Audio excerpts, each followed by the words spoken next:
One more thing I did want to point out is that the couple that got kicked out earlier, the guy came early and he was like, hey, I want to propose to my girlfriend tonight.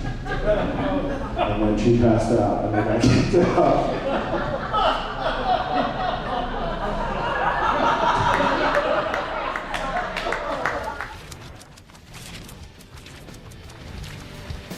Think about it every night. Don't let this house fall down. The Lord left long ago.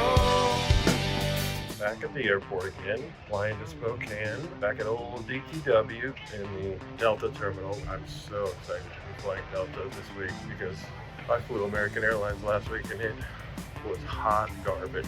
But yeah, layover Minneapolis and then on to Spokane.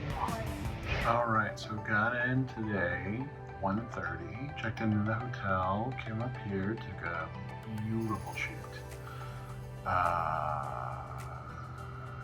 Jerked off. Then took another shit, actually. And then went to Satellite Diner, which is a local institution here. Great diner, insanely expensive. I bought a Denver omelet and a coffee, and it was $25. And I have not stopped talking about that, and everyone in Spokane seems to think that's normal. And I was just in Key West last week, and food prices are not that high in paradise. I love Spokane, I'm not shitting on Spokane, but buddy, you can't pay $25 for a fucking omelet. That's insane. I came back here, I laid down for a little bit, because I have been up since 5 a.m. Eastern. It is now 2 a.m. Western time. I worked out, I got dressed super fast, I got to the club right at showtime. Did the first show, it was super fun. One of those shows where you're like, this could be an album if I would have 3-camera shot it, and we got like 20 more people. It would have been a perfect album. It was so fun, super energetic, sold a ton of merch to the point where I think I might have to add some if the late show sold like the first show. Did the second show, which is a lot lighter crowd but super fun. A guy showed up super early to propose to his fiance. He was pacing around, he was so nervous, he was ready to do it. They sent me a note that was like, hey, a guy wants to propose to his fiance, and I was fully ready to bring them up in the middle of my set, and then he was gonna propose, but the girlfriend of the guy who wanted to propose was fully passed out at her table. If you don't know, that is a big no-no in comedy. Why would they keep you there if you're fully asleep? They got 2 door guys to come and talk to them and say like, hey, you can't stay here. You need to bring her home. This is unacceptable. You can't sleep in a comedy club. Surprisingly, they were not cool with it. They threw a big fit, and then... How do round of applause for Andrew and Colton, everybody? How about the staff for kicking out those drunk people? It was so cool to meet Spokane's Marjorie Taylor Greene. And, I've never seen someone wake up and be so angry so quickly. What the fuck, huh? You kicked me out? And went into my set and then brought it back way later, or I told the crowd that, hey, he was actually going to try to propose tonight. One more thing I did want to point out is that the couple that got kicked out earlier, the guy came early and he was like, hey, I want to propose to my girlfriend tonight. And then she passed out and then I kicked out.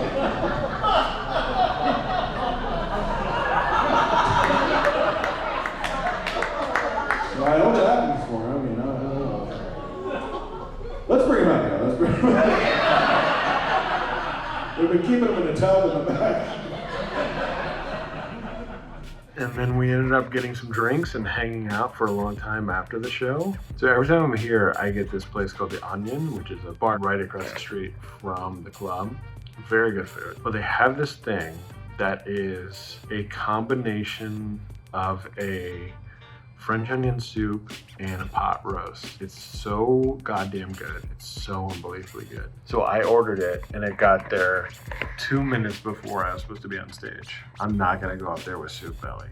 And I haven't eaten since the diner at 2 o'clock and had probably 4 drinks. So I'm buzzing, I'm going up and I'm not gonna chug soup to go on stage. So ended up just putting it in the green room, waiting till after my set, do my set, sell the merch, come back, start to eat it. But it is an offshoot of French onion soup. So there is a massive block of cheese in it that has re-hardened and just become a congealed piece of cheese. So we were trying to have a conversation for an hour, just talking about comedy and bullshit. And meanwhile, I have a plastic spoon and a little paper cup, and I'm trying to cut up thick cheese and sauteed onions and beef. I ended up just putting it in my mouth and like just chewing the cheese. It was not enjoyable. I didn't feel cool or sexy or safe or flirty or wild. We had some fun. We went to the bar next door after the show and had a bunch of drinks and talked about the Detroit comedy scene, and then just walked home. And now I'm here. I have to get up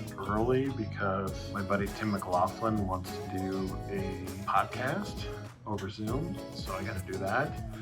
Again, my computer and monitor are broken, so what I have to do is hook it up to the TV. So I'm trying to find a way to put them close enough to where my eye line isn't screwed up, to where I'm talking to them up here, looking at their faces, but meanwhile the camera's right there.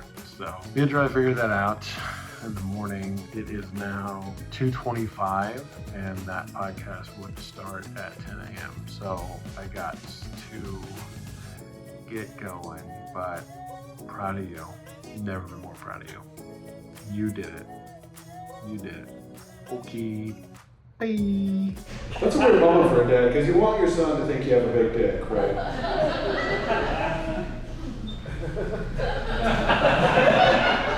Right? Yeah. People get weird in that. Some women don't understand that at all. Or women are like, what the fuck? Why do you want your son to look at your dick? I don't. I just want him to think it's big. Back home from Spokane. Fun week, very short. In the past, it's been Thursday through Sunday, and it was just Saturday, Sunday, just 3 shows as opposed to 6, but really fun. Love that club. I love gamers. The bar next door. The Sunday night was fun, packed for a Sunday there. The owners, Kevin and Renee, were there. It was very nice to talk to them for a second. They didn't stay for the whole show, which was kind of a bummer.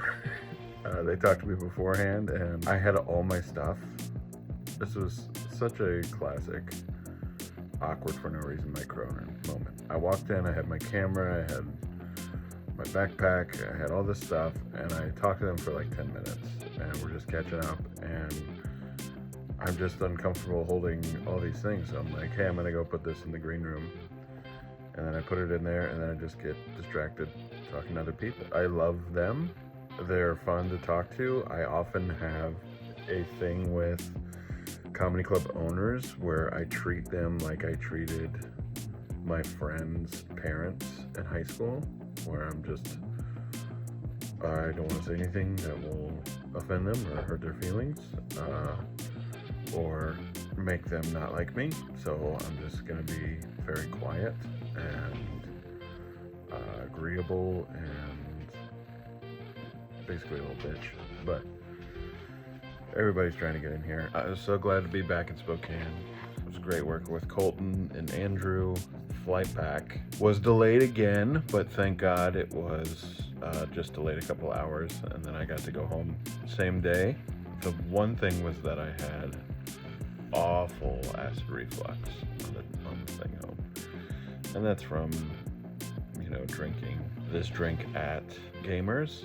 They take Jolly Ranchers and let them dissolve in vodka, and they make a vodka soda with it, and it's insane. So I had a bunch of those. I had a bunch of sugar and then a bunch of booze, and that doesn't do well for a almost 40-year-old tummy. I just tooted. I'm at home for a week and then I go off again. So I'll see you later, folks. Bloop. Well, it's not like we don't try. It's worth it every single night. Don't let this house fall down. The Lord left long. Oh man, that was so funny to watch them get kicked out. He was like walking around the back of the club, like pacing because he's going to propose, and she had just passed out at the table. Hey, wake up, wake up. Will you marry me?